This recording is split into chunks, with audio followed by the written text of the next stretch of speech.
சின்ன ஜெபம்ட்டு வேதத்தை பார்ப்போம். இயேசுவின் நாமத்தினாலே பரலோகத்தின் தேவன் எங்களோடு பேசும், எங்களை உயிர்ப்பித்து வழி நடத்தும், பலப்படுத்தும். இயேசு கிறிஸ்து மூலம் ஜெபிக்கிறேன் ஜீவன் உள்ள தகப்பனே.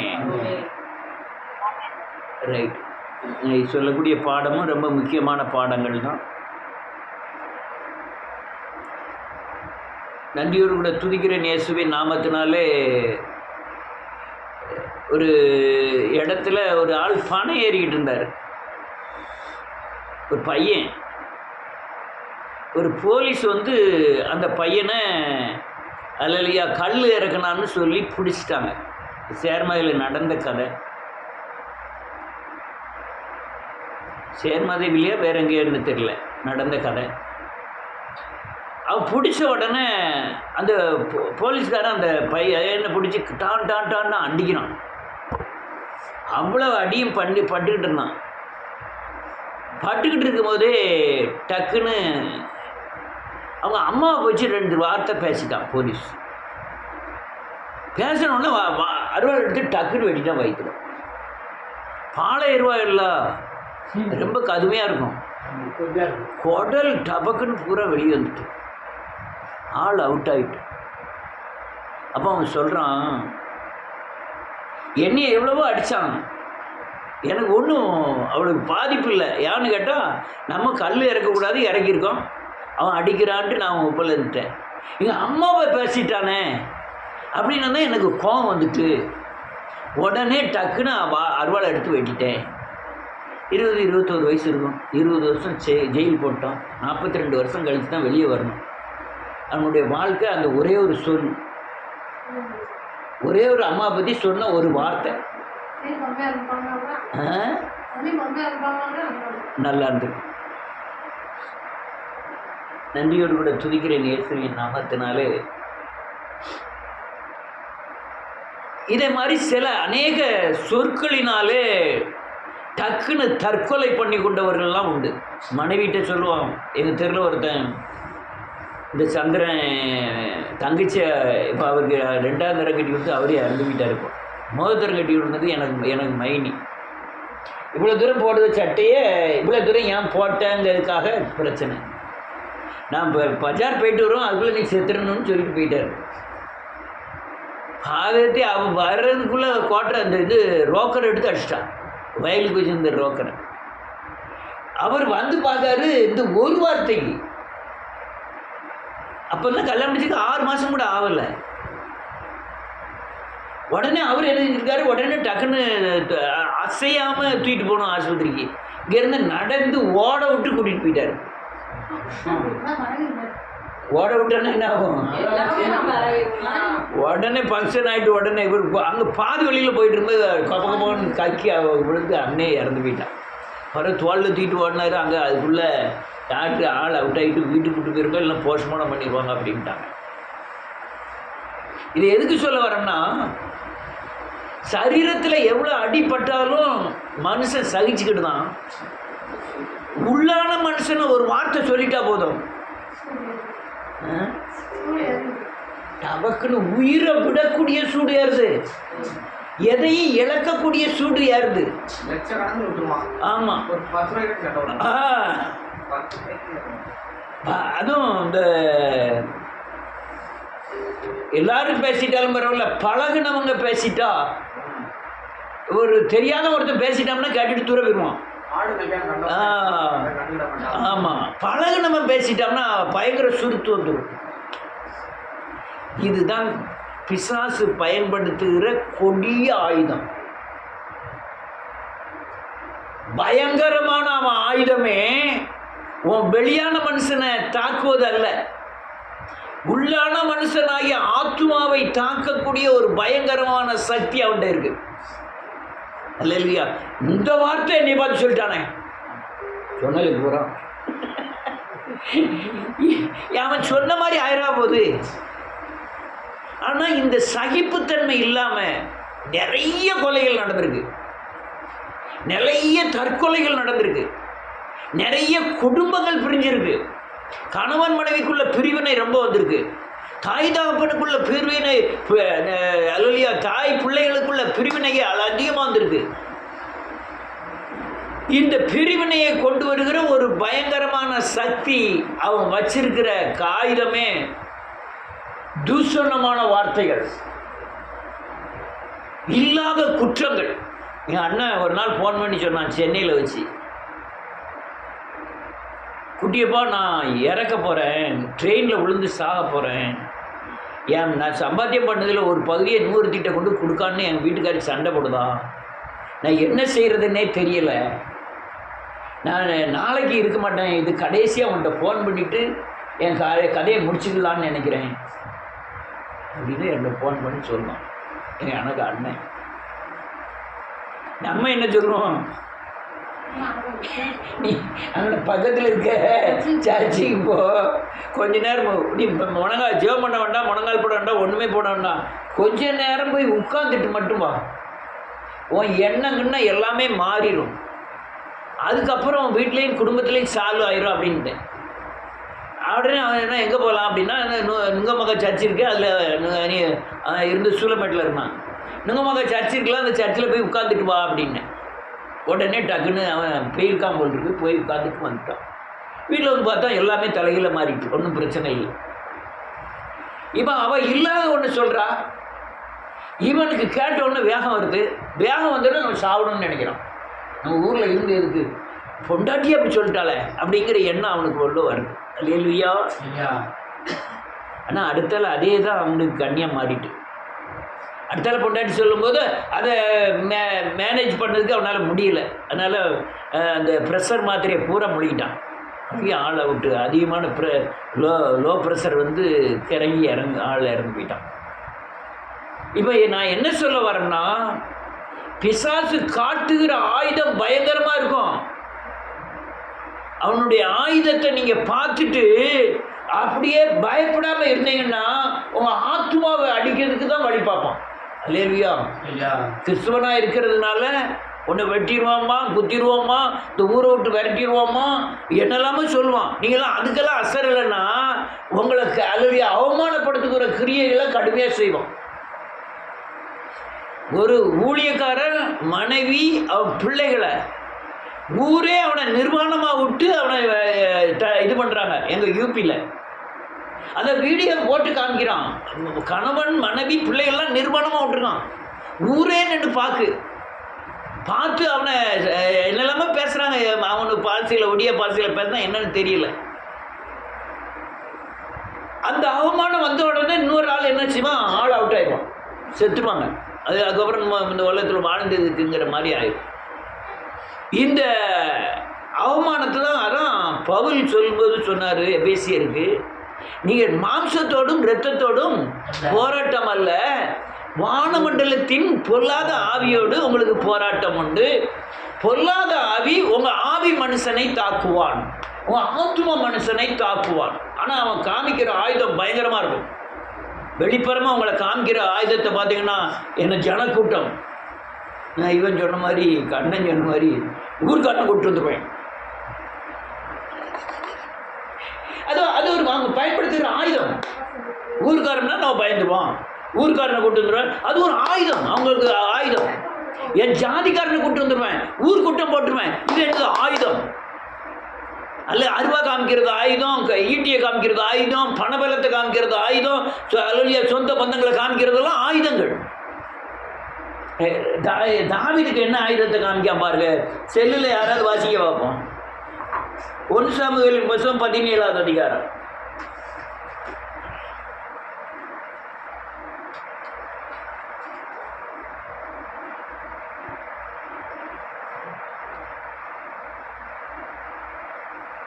நாற்பத்தஞ்சாவது வசனத்திலிருந்து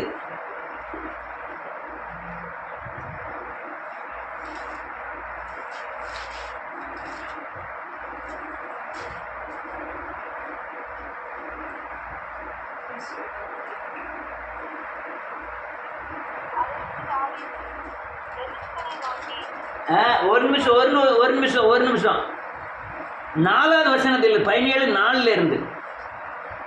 ஏன் சவுண்ட் இல்லை?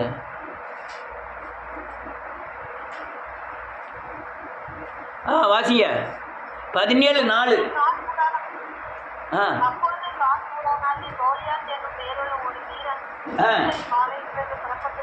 ஆ ஆ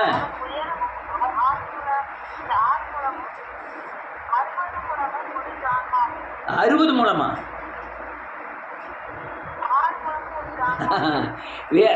என்னன்னு பாருங்க, கவனமா கேளுங்க. நீங்க 4 அடி 5 அங்குலம், உங்களுக்கு எழுத்தால நிக்கிறவன் 6 அடி 6 முழம். எவ்வளவு பயமா இருக்கும் ஆள் உயரமா இருக்கிறத பார்த்த உடனே. அல்லேலூயா. பிசாசு பயன்படுத்துகிற ஒரு ஆயுதம். டக்குன்னு அடுத்த வசனம். ஆமென். ஆமென்.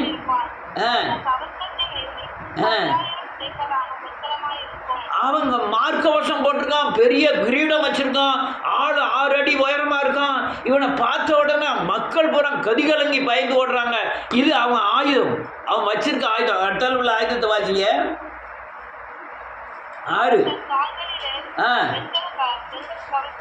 ஆமென். தரித்திருப்பான்.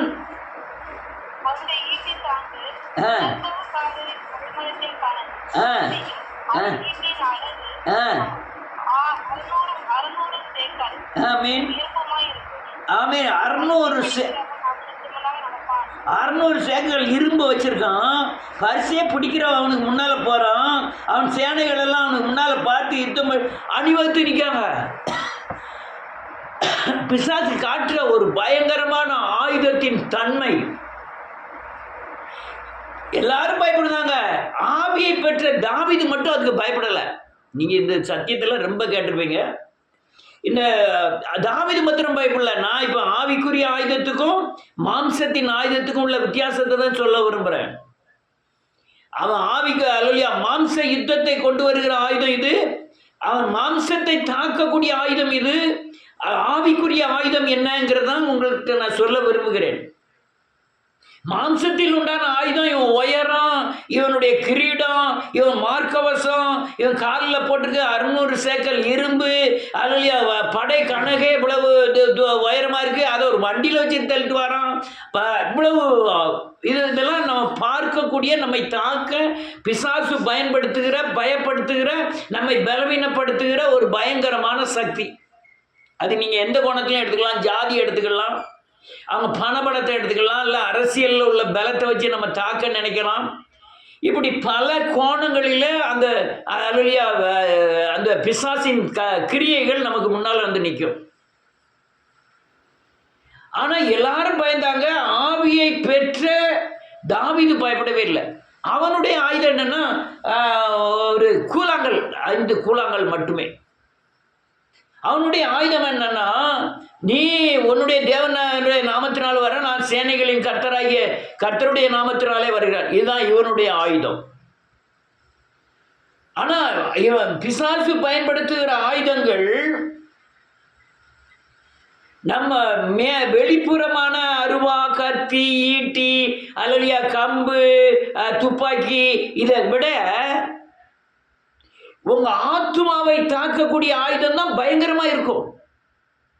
நீங்க இந்த ஆயுதத்தை பயப்பட மாட்டீங்க. அடிச்சுட்டு போறான், செவிட்டில் அடிச்சா மறுகணத்தை காட்டுன்னு வேதம் சொல்லுகிறது. அதனால அதுக்காண்டி நம்ம பயப்பட வேண்டிய அவசியம் இல்லை. கம்பால் அடிச்சுட்டு போறான், அதனாலயா நன்றியோடு கூட துதிக்கிறேன், என்ன செஞ்சாலும் செஞ்சுட்டு போறான் அப்படின்னு நம்ம அநேகர் இருப்பது உண்டு. ஆனால் உங்களை வீழ்த்தக்கூடிய, நீங்க எதுல விழுவீங்கிற அலலியா ஆயுதத்தை அவன் வச்சிருக்கிறான். குறிப்பிட்டது உங்க மகளையோ அல்லது உங்க மனைவியையோ உங்க தாயையோ ஏதாவது ஒன்று சொல்லிட்டா உங்களுக்கு கோபம் வர மாதிரி இருந்துன்னா அதுதான் அவனுக்கு ஆயுதம். சிலர் வெளியே காமிக்க மாட்டாங்க, உள்ள அந்த சொன்ன உடனே அந்த சுடுசொல் அவனுக்குள்ள நிற்கும். பல வருஷம் கழிச்சுனாலும் அந்த கிரியை செய்யும் அந்த பிசாசு பயன்படுத்துகிற அந்த தூஷணமான ஆயுதங்கள். இதை நான் நினைச்சு பார்த்துருக்கிறேன், நன்றியோடு கூட துதிக்கிறேன்.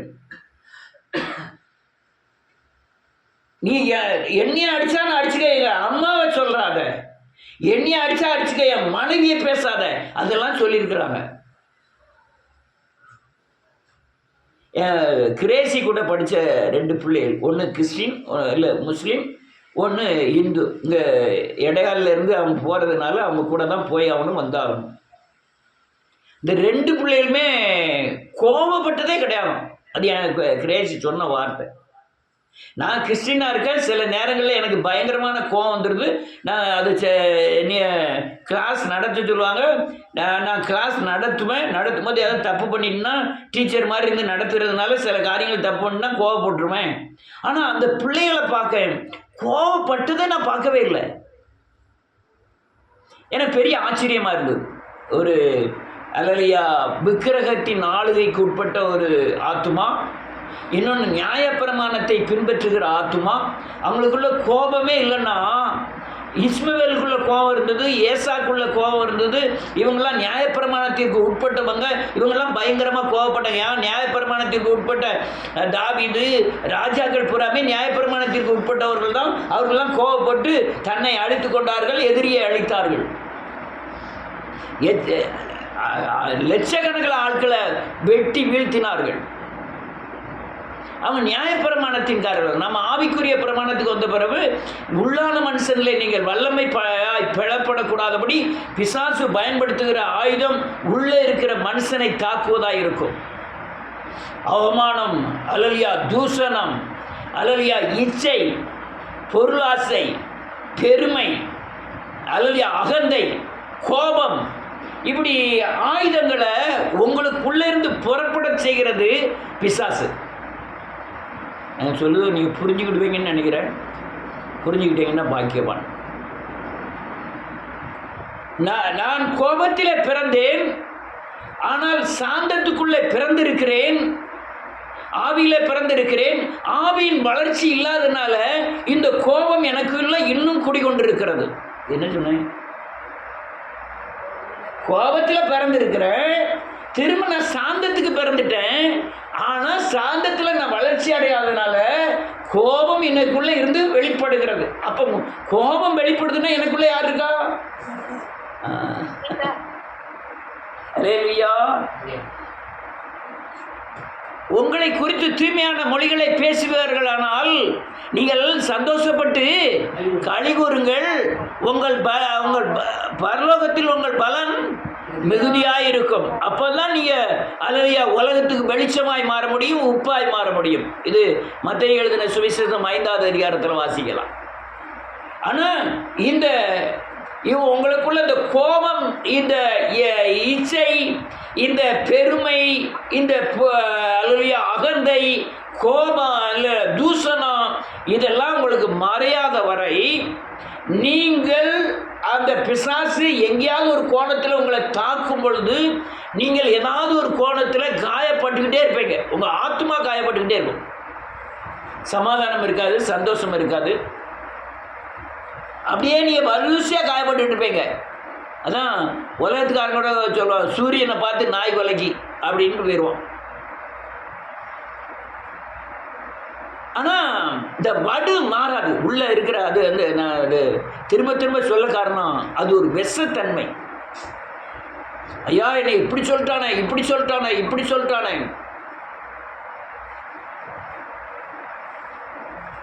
சொன்னா சொல்லிட்டு போறான். அல்லேலூயா. யார் சொல்லி கீழே போகிறதும் இல்லை, யார் சொல்லி மேலே போகிறதும் இல்லை. நம்முடைய நடப்பின் கிரியைகள் ஒவ்வொரு இருதயத்திலும் நெருக்கப்படுகிறது. நான் எப்படிப்பட்டவங்கிறது எல்லாரும் இருதயத்துக்கும் தெரியும். இன்னொரு ஆள் சொல்லி நம்முடைய நடைகளை அல்லையா அவங்கள நிர்ணயிக்க முடியாது. ஒரு தூஷணத்தை பார்க்கணும், நான் ரொம்ப நேரம் ஆகுது, அதனால் வேகமாக பார்க்க வேண்டியிருக்கு. அல்லேலூயா. 2 சாமுவேலின் புஸ்தகம் 16வது அதிகாரம்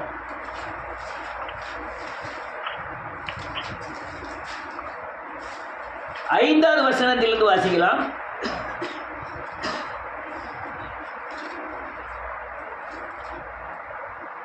தாவீது ராஜா பக்ரீம் மட்டும் வந்தபோது இதோ சவுல் வீட்டு வம்சத்தானா இருக்கிற கேராவின் குமாரனாகிய சீமேயு என்னும் பேருள்ள ஒரு மனுஷன் அங்கிருந்து புறப்பட்டு தூக்கிட்டு கொண்டு நடந்து வந்து சகல ஜனங்களும் சகல பலசாலிகளும் தாவீதின் வலதுபுறமாகவும் இடதுபுறமாகவும் நடக்கையில் ஆமென். ஆரோனின் மேலும் தாவீது ராஜாவுடைய சகல ஊழியக்காரர் மேலும் கற்களை எறிந்தான். போதும், நம்ம வாசிக்கணும். அதுக்கு அவனுடைய தன்மையை பாருங்க. இந்த சிமோயிங்கிறவன் தாவீது கூட பல வருஷம் இருக்கான். ஆனால் பல வருஷம் இருந்துக்கிட்டு இவனுடைய ஆத்மா அவனுடைய ஆத்மாவுக்கு விரோதமாகவே இருந்துகிட்டு இருக்கு. எலிசா நல்லா சொல்லுவான் கேசியை பார்த்து, நீ நாகமான்ட்டு போய் வாங்க போகும்போது என் மனம் உன்னோட கூட வரலையா அப்படிமா. இவன் கூட நடக்கும்போதே இவன் மனம் இவன் கூட இல்லை. எப்போ அவன் ராஜான்னு டிக்ளேர் பண்ணுறானோ உடனே இவன் மனம் அவனுக்கு விரோதமாக எழுப்பிட்டு, வலது பக்கம் பலசாலிகள் நடக்கிறாங்க, யுத்த வீரர்கள் நடக்கிறாங்க, எத்தனையோ பேரை வாழ்நாள வெட்டி போட்டவங்க நடந்துக்கிட்டு இருக்காங்க. தாவீது ராஜா கூட இவன் கல்லை கொண்டு எரிஞ்சுக்கிட்டு தூஷணம் பேசுகிறான். தூஷணம் பேசிக்கிட்டே வரான். கோலியாத்தை வெட்டி வீழ்த்தினது வாள் இல்லை, ஈட்டி இல்லை. கோலியாத்தை வெட்டினது அல்லையா, கொன்னது கல். இந்த சிமோயி எழுதிஞ்ச கல் மாத்திரம் இவன் கையில் கிடச்சதுன்னா அவன் சிமோயி குலோஸு. ஆனால் இந்த தூஷணத்தை இவ்வளவு பலசாலியாக இருந்த தாவீது சகிக்க காரணம் இவனுடைய ஆண்டவர் மேலே இருந்த பற்றுதல், இன்னொன்று ஆண்டவரை மேலே மாறின தன்மைகள். நான் ஒரு செய்தி போட்டிருந்ததில் ஒருத்தர் யாரே எழுதியிருந்தோம், எலும்பு துண்டு ரொட்டிக்காக மாறின கிறிஸ்துவ பையிலே என்னது போதக பையிலே அப்படின்னு எழுதியிருக்கான். அறிவில்லாமல் பேசலாம். எந்த எச்சு துண்டுக்குள்ள அந்த கிறிஸ்துவமே இப்போ கிடையாது.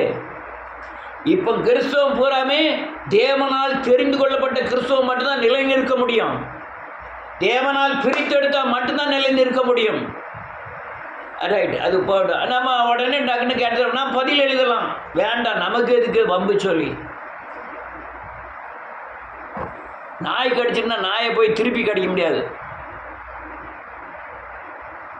ஆனால் இந்த தாவீதை நினைக்கும் போது எனக்கு பெரிய ஆச்சரியமாக இருக்கும்.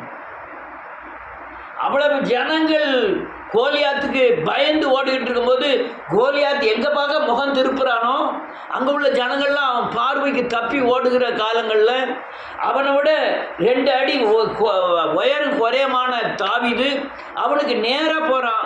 அப்பேற்பட்ட தாவீது, கல்லை எடுத்து வீசின தாவீது, அல்லலியா நான் கர்த்தருடைய நாமத்தினாலே வருகிறேன் என்று சொன்ன தாவீது, அல்லலியா எத்தனையோ பேரை கொன்று போட்ட தாவீது.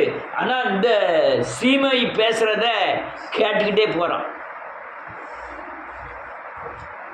கூட போகிற வேற வாசிப்போம், அடுத்த வாசிப்போம், போய் கடற்கரை வாசிக்க நாய் குளிக்கா. அடுத்தால 7வது வசனம், சிமை அவனை தூஷித்து, இரத்த பிரியனே, பேலியாளின் மகனே, தொலைந்து போ, சவுலின் ஸ்தலத்தில் ராஜாவான உன் மேல் கர்த்தர் சவுல் வீட்டாரின் இரத்த பலியை திரும்ப பண்ணினார். கர்த்தர் ராஜ்யபுரத்தை உன் குமாரனாக அப்சலோம் கையில் ஒப்பு கொடுத்தார். இப்பொழுது இதோ உன் அக்கிரமத்தில் அகப்பட்டாய், நீ இரத்த பிரியனான மனுஷன். எப்படி இருக்கும் தாவீதுக்கு?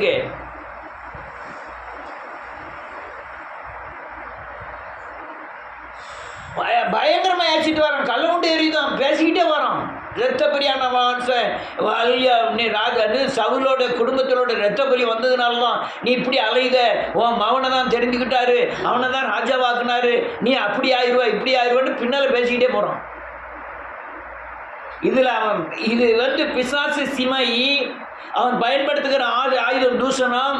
ஆனால் தாவீது ஆவிக்குரியவன், அவனுடைய இந்த ஆயுதம் எவ்வளவுதான் தாவீதை தாக்கினாலும் அவன் இதை பற்றி கவலையே இல்லை, பயப்படவே இல்லை, பயப்படுறதுக்கு இல்லை, சகிக்கிறான். அவன் சொல்ல பாருங்க 10வது வசனம் 9வது வசனம், அப்பொழுது செரியாவின் குமாரனா அபிஷாயி ராஜாவை நோக்கி, இந்த செத்த நாய் ராஜாவாகிய என் ஆண்டவனை தூஷிப்பானேன், நான் போய் அவன் தலையை வாங்கி போடட்டுமே என்றான். பலசாலிகள். யோவாப், அப்னேரு, அபிஷாயெல்லாம் பல ஆயிரம் பேரை கொண்டவர்கள். சாதாரண ஒரு சிமையை இவங்க பலசாலியை ஏகப்பட்ட நிற்கிறாங்க. அவன் ஒருத்த மாத்திரம் தான் இருக்கான். அவன் இப்படி பேசுறான். அவன் சொல்றான், ஒரு நிமிஷம் சொல்லுங்க, அவன் தலையை துண்டை வெட்டிதான் முடியும். ஆனா இவன் சகிச்சே போறான். அடுத்த 10வது வசனம், அதற்கு ராஜா செர்பாய் குமாரனாரே, உனக்கும் உங்களுக்கும் என்ன, அவன் என்னை தூசிக்கட்டும், தாவீதை தூசிக்கட்டும் என்று கர்த்தர் அவனுக்கு சொன்னார். ஆகையால் ஏன் இப்படி செய்கிறாய் என்று கேட்கத்தக்கவன் கர்த்தரை அனுமதிச்சிட்டாரு. நம்ம என்னத்தை போட்டு கேட்க? நான் எத்தனையோ இடத்துல அப்படி சாதிச்சு, எத்தனையோ இடங்கள் இல்லைன்னா இவ்வளோ தூரம் வரவே முடியாது. ஊழியங்கள்லாம் எத்தனையோ இடத்துல பணம், அவமானம் எல்லாம் சகிச்சு தான் வர வேண்டியதாக இருந்தது. உங்களுடைய வாழ்க்கையை நினச்சி பார்த்தீங்கன்னா பயங்கர கொடூரமானது. ரைட், போட்டோம். அடுத்தது 11 பின்னும் தாவீது அபிஷாய் தன் ஊழியக்காரர் எல்லாரையும் பார்த்து, இதோ என் கற்ப பிறப்பான என் குமாரனை, என் பிராணனை வாங்க தேடும்போது இந்த பென்யமீன் எத்தனை அதிகமாய் செய்வான், அவன் தூசிக்கட்டும், அப்படி செய்ய கர்த்தர் அவனுக்கு கட்டளையிட்டிருக்கார். அல்லேலூயா. ஒருவேளை கர்த்தர் என் சிறுமையை பார்த்து இந்த நாளில் அவன் நிந்தித்த நிந்தனைக்கு பதிலாக எனக்கு நன்மையை சரி கட்டுவார். அப்படியே தாவீது அவன் மனுஷரும் வழியே நடந்து போனார்கள். சீமை மலையின் பக்கத்திலே அவனுக்கு எதிராக நடந்து தூசித்து அவனுக்கு எதிராக கற்களை எறிந்து மண்ணை தூற்றிக்கொண்டே வந்தான். அல்லேலூயா, அல்லேலூயா. ஒரு போலீஸ்காரன் அடித்தா நமக்கு கேட்க மாட்டோம். ரோட்டில் போகிற ஒரு பைத்தியக்காரன் அடிச்சான்னு வச்சுக்கிடுவோம், கேட்டுருவோம். ஆனால் இவன் அதான் நான் அநேக நேரம் நினைப்பேன், பலசாலின்னா பயங்கரமான பலசாலிகள் 600 பேர் வரான். இவன் கூட நடந்து தான் போகிறான். அவன் ஒத்தையில் என்னென்ன தூசிச்சுட்டு இருக்கான், அவ்வளோத்தையும் சகிக்கிறான். தாவீது கேட்கான். அந்த செத்த நாய் பேசிட்டு வருது, நீ ஊப்பல வரீங்க, சொல்லுங்க, ஒரு வார்த்தை சொல்லுங்க, தலையை துண்டா வெட்டிடமா. போர்பட தளபதி, அவனுக்கு கீழே 600 பேர் இருக்காங்க. அவன் சொல்றான், போய் ஒரு வார்த்தை சொல்லு. அல்லேலூயா, அல்லேலூயா. அதுதான் கிறிஸ்துவ ஜீவியம். உங்க பலத்தை என்னைக்குமே பயன்படுத்தக்கூடாது. ஆண்டவர் அப்படிதான் சொல்றாரு, நான் என் பிதாவை வேண்டுகொள்ளுவேன், 12க்கும் அதிகமான லேகியனை கொண்டு, லேகியன்னா ஒரு குரூப் கொண்டு இந்த ரோம பேரரசே அழிச்சிருப்பாரு கர்த்தர். நான் அதெல்லாம் வேண்டலை. நான் மக்களுக்காக பாடுபடுறேன். அதனால் என் சொந்த பலமாகிய பிதாவின் பலத்தை நான் பயன்படுத்தவே மாட்டேன். அதான் என் சகிப்புத்தன்மை. தூசிக்கட்டும், அவமானப்படுத்தட்டும், என்னன்னாலும் படட்டும். நீங்கள் ஒரு வார்த்தை பேசினாலும் தேவனுடைய கிரியை நின்றுவோம். நான் அநேக நேரங்களில் கடந்து போயிருக்கேன் ஒரு வார்த்தை பேசாமல். ஏன்னா நம்ம என்னைக்கு பேசுகிறோமோ, கிரியைகளில் இறங்குறோமோ, தேவ கிரியை ஸ்டாப் ஆயிடும். அப்போ தேவ கிரியை நமக்கு வேணுமா, நம்ம கிரியை வேணுமா? பல இடங்கள் அப்படிதான். நம்ம பேசக்கூடாது, நஷ்டம் ஆனால் ஆகிட்டு போகுது. நம்ம எப்போ பேசுகிறோமோ ஆண்டவர் தன்னுடைய கிரியை அப்படியே நிப்பாட்டிடுவார். அல்லேலூயா. இன்னொரு ஆயுதம் என்ன தெரியுமா? இச்சை. கண்களின் இச்சை, ஜீவனத்தின் பெருமை, மாம்சத்தின் இச்சை இந்த உலகத்தில் பிசாசு பயன்படுத்துகிற கொடிய ஆயுதம். நான் ஒரு மனுஷனை காமிக்கேன். என்னம்மா நாய் போயிட்டுதா, வேக வாசிக்கலாமா?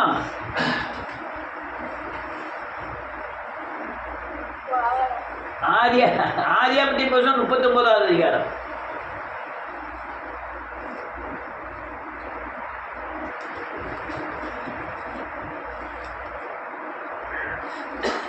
ஏழாவது வசனம்.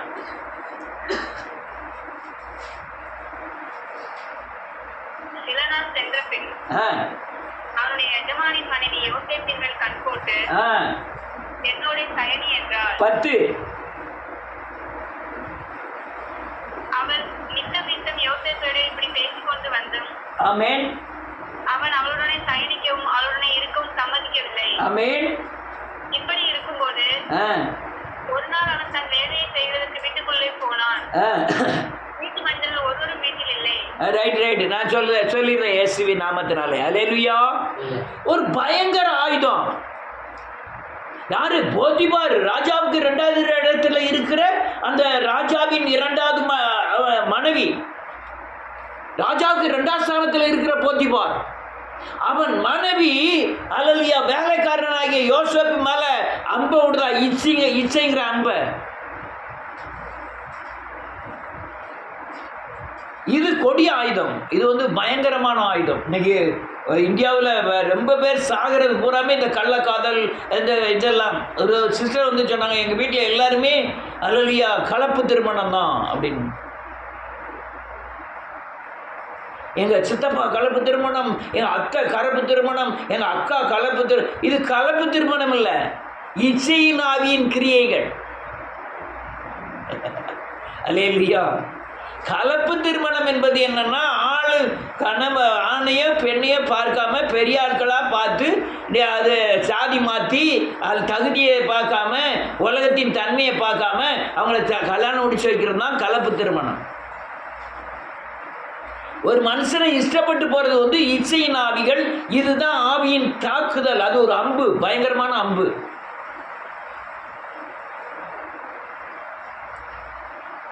நேற்று ஒரு பெண் ஒரு வீடியோவில் பேசிக்கிட்டு இருந்தா. ஹெச்ஆர்டியில் மேனேஜர், 1.5 லட்சம் ரூபா சம்பளம். ஆனால் டிரைவரு அவன் 35,000 ரூபா சம்பளம் தான். அவனை தான் கெட்டுவோம் போய் இன்னைக்கு.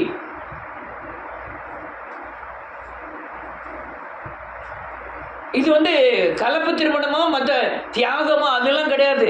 பக்தியின் அடிப்படையில் அதெல்லாம் கிடையாது. இது இச்சையின் ஆவிகள். இந்த இச்சையின் ஆவி அல்லேலூயா 80 வயசு ஆளையும் தாக்கும், 10 வயசு பிள்ளையும் தாக்கும். இது கொடிதான ஒரு ஆவி. இது வந்து இது பிசாசு பயன்படுத்துகிற ஒரு கொடிய அம்பு. சேராக்கு போனாலும் ஒரு பெண்ணை பார்ப்பான், காசாக்கு போனாலும் ஒரு பெண்ணை பார்ப்பான். அவன் நியாயாதிபதி, அவன் தான் சிம்சோன். இது இச்சையின் ஆவி. அல்லேலூயா. கண்களினாலே கெட்டவர்கள் எத்தனையோ பேர், பெண்ணாலே கெட்டவங்க உலகத்தில் ஏகப்பட்ட பேர், கோடி பேர். பெரிய பெரிய தேசத்தை இழந்தவர்கள் எத்தனையோ பேர்.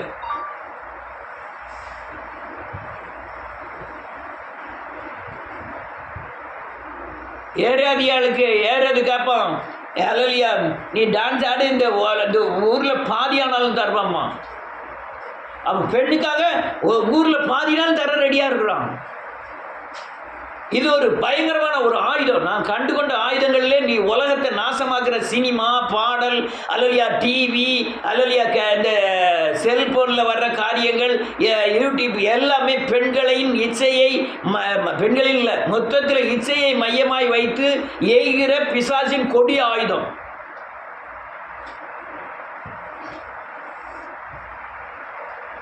இந்த ஆயுதத்தை மேற்கொள்ளதுக்கு அல்லேலூயா இவன் யாரு? யோசேப்பு சொன்ன ஒரு வார்த்தை, நான் இவ்வளோ பெரிய தவறை எனக்கு தேவன் எல்லாம் தந்திருக்கிறார். இந்த போத்திபார் வீட்டில் எனக்கு தராத ஒரு காரியம் இல்லை. நீ மனைவியாக இருக்கிறனால ஒன்றை தவிர எல்லாத்தையும் எனக்கு கர்த்தர் எனக்கு தந்திருக்கிறார். அவன் என்ன சொல்ல, எனக்கு சாப்பாடு பத்திரம் தான், மற்றதெல்லாம் நீ பார்த்துக்கோ அப்படிங்க. அந்த அளவுக்கு என்னை உயர்த்தி வைத்திருக்கும் போது நான் அவருடைய விரோதமாய் நான் பாவம் செய்வது எப்படி அப்படின்னு சொல்லிட்டு விலைக்கு ஓடுறான். விலைக்கு ஓடுறவன் அவன் துணியை கூட விட்டுட்டு போகிறான். அவ்வளவு நான் இது வந்து நான் பேசுறது ஒரு கொச்ச மாதிரி தெரிஞ்சாலும் இது மிக முக்கியமான ஒரு சத்தியம். அவமானப்பட்டாலும் பரவாயில்ல, துணியை விட்டுட்டு போனாலும் பரவாயில்ல, இந்த பாவத்துக்கு நான் உட்படக்கூடாதுன்னு ஓடுறான். இதெல்லாம் பயங்கரமான பிசாசின் கண்ணிகள். பிசாசு வைக்கிற கொடிய ஆயுதம். பழைய ஏற்பாடில் நீங்கள் செஞ்சாதான் தப்பு, புதிய ஏற்பாடில் பார்த்தாலே தப்பு. இருதயத்தில் விபச்சாரம்னு வேதம் சொல்லுது. இதெல்லாம் கொடிய ஆயுதம், பிசாசு பயன்படுத்துகிற கொடிதான ஆயுதங்கள். ரைட்டு, நான் இன்னொரு வசனத்தை சொல்லி நான் முடிக்கிறேன். அதுக்குள்ள 34 நிமிஷம் ஆகிட்டு வாசிப்போம். அல்லேலூயா, நன்றியோடு கூட துதிக்கிறேன். லூக்கா எழுதின சுவிசேஷம் 23வது அதிகாரம் 36வது வசனத்தில் வாசிக்கலாம்.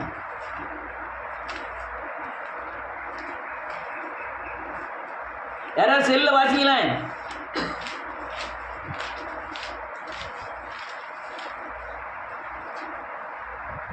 இருபத்தி 3வது அதிகாரம் 36வது வசனத்திலிருந்து.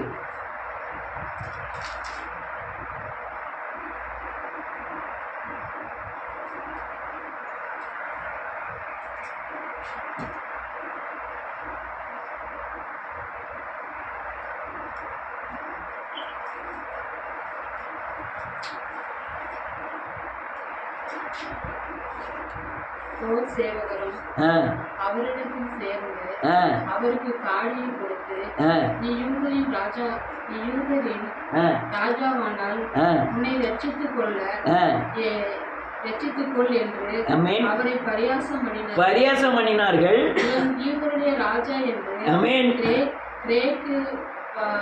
கிரேக்குலத்தின் எபிரேய எழுத்துகளில் எழுதி அவருக்கு மேலாக வைக்கப்பட்டது. அன்றையும் சிலுவையில் அறையப்பட்டிருந்த குற்றவாளிகளில் ஒருவன், நீ கிறிஸ்துவானால் உன்னையும் எங்களையும் ரட்சித்துக் கொள் என்று அவரை இகழ்ந்தான். ரைட், வேதம் சொல்றது பாருங்க, எவ்வளவு பெரிய அவமானம். முதல் அவமானம், அவங்க கெத்செமனே தோட்டத்தில் இருக்கும்போது போர்ச்சவர் வந்து பிடிச்சிட்டு போறாங்க. அவர் தேவகுமாரன், அவர் வார்த்தையினால சகலையும் உண்டாக்கினார். தொட்டவுடனே எல்லா காரியம் நடக்குது. கடல் மேல் நடக்கிறாரு, கடுமையில் அதட்டுகிறாரு, மரித்தோரை உயிரோடு எழுப்புகிறாரு, குஷ்டரோகியை சுத்தமாக்குறாரு. இவ்வளவு பெரிய சக்தி படைத்த ஒரு தேவனை பிடிச்சி இழுத்துட்டு போவதுக்கு தன்னை பூரணமாய் அர்ப்பணிக்கிறார். அலலியா அவங்க அலலியா உச்சந்தலை முதல் உள்ளம் கால் வரை அவர் அடின்னு அடித்து தலையில் ஒரு சிவப்பு துணியால் மூடி கோல்னால் ஓங்கி அடித்து முள்முடி சுட்டி கோல்னால் அடித்து அலலியா இப்போ உன்னை அடித்தவனை யாருன்னு சொல்லி ஞானத்தை சின்னார் சொல்லு அப்படிங்கிறாங்க போர் சபகர்கள். சகிக்கிறார். எவ்வளவோ குற்றச்சாலியை எத்தனையோ சாட்சிகள் ஒன்று நிறுத்துறாங்க, எத்தனையோ பொய் சாட்சிகள் சுவை சொல்லுது. அப்போ பிலாத்து வந்து கேட்குறோம், ஐயா அவங்க இவ்வளவு பொய் சாட்சி சொல்கிறாங்களே, நீ ஒன்றும் சொல்லுகிறது இல்லையா அப்படின்னா, நான் ஒன்றும் சொல்லுகிறது இல்லை அப்படின்ட்டார். நிறைய காரியங்கள் நடக்கு. அவமானப்படுத்துகிறார்கள், நிந்திக்கிறார்கள், துப்புகிறார்கள், அலலியா கோலால் அடிக்கிறார்கள், கள்ளங்குண்டு எரிகிறார்கள், அலலியா பரியாசமாய் பேசுகிறார்கள், அலலியா துணியை அலலியா சீட்டு போடுகிறார்கள், காடியை கொடுக்கிறார்கள், அலலியா நடிகர் கூட சிலுவையில் அறையப்பட்ட கள்ளன் அவமானப்படுத்துகிறான், நிந்திக்கிறான், அலலியா இன்னும் ஏறதும் போர்ச்சவரோடு கூட சேர்ந்து நிந்திக்கிறான். எவ்வளவோ காரியம் நடக்கு. அவர் அலலியா வாய் திறவாத ஆட்டுக்குட்டியை போல் இருந்தார். பிசாசு பயன்படுத்துகிற காரியம் தூஷணம், பிசாசு பயன்படுத்துகிற காரியம் அவமானம், நிந்தை, நெருக்கம். பிசாசு பயன்படுத்துகிற காரியம் இச்சை, கோபம். உங்க பெருமைக்கு விரோதமாக ஏதாவது பேசிட்டா வர்ற கோபம் பயங்கரமாக இருக்கும். புகழுக்கு விரோதமாக பேசிட்டா அல்லையா பயங்கரமான கோபம் வரும். இதெல்லாம் பிசாசு பயன்படுத்துகிற ஒரு ஆயுதங்கள். அவர் வாய்தரவாத ஆட்டுக்குட்டியை போல் இருந்தார். வேதம் சொல்லுது, எந்த அலலியா மயிர் கத்திரிக்க போகிற ஆட்டை போல் இருந்தார். அந்த அவமானத்தெல்லாம் அப்படியே சகித்தார். ஆனால் அவர் உயிர் தெழுந்து போது ஒருத்தனுமே காணல, அவமானப்படுத்துறவங்களோ மற்றவங்களும் இல்லை. அப்போ நான் சொல்லி முடிக்க போறேன். அதாவது நீங்க அந்த அவமான நிந்தைக்குள்ள கடந்து போகும்போது உங்க உள்ளான மனுஷனை பாதித்தா, உள்ளான மனுஷன் இன்னும் சாகலன்னு அர்த்தம். நீங்க மனம் திரும்பி அதுலயா உயிர் தெழுந்தீங்கன்னா இவங்களுடைய கிரியைகளை நீங்க பார்க்கவே மாட்டீங்க. மனம் திரும்பி தேவனை தரித்து கொண்டு அதான் உயிர் தெழுதல், அதுதான் புது சிருஷ்டியாய் மாறுதல். இயேசுவை போல மாறும் பொழுது இந்த உலகத்தின் அவமானம், நிந்தை எதுவுமே உங்களை பாதிக்காது. இல்லைன்னா உங்களை பகிரங்கமாய் பாதிக்க ஆரம்பிக்கும். அதனால் இதெல்லாம் காரியங்கள், நிறைய ஆயுதங்கள் பிசாசு வைச்சிருக்கான். பணங்கிறது ஒரு பெரிய ஆயுதம், பிசாசு வைத்திருக்க ஆயுதம். சொந்த மொத்தம்ங்கிறது ஒரு பெரிய ஆயுதம். பிள்ளைகள் பாசம் அதெல்லாம் ஒரு ஆயுதம். பிசாசு பயன்படுத்துகிற கொடிய ஆயுதங்கள். அல்லலியா பண ஆசை, அல்லலியா நிறைய அந்த தூஷண வார்த்தைகள், அவமான வார்த்தைகள், இதெல்லாம் அநேகரை வீழ்த்தியது உண்டு, வீழ்த்திக்கிட்டு இருக்கு. நீங்கள் யாருமே அந்த கண்ணில் சிக்காதபடி இயேசுவை போல் மாறுங்க. இது உங்களை தாக்குவதில்லை. கர்த்தர் உங்களை ஆசீர்வதிப்பாராக.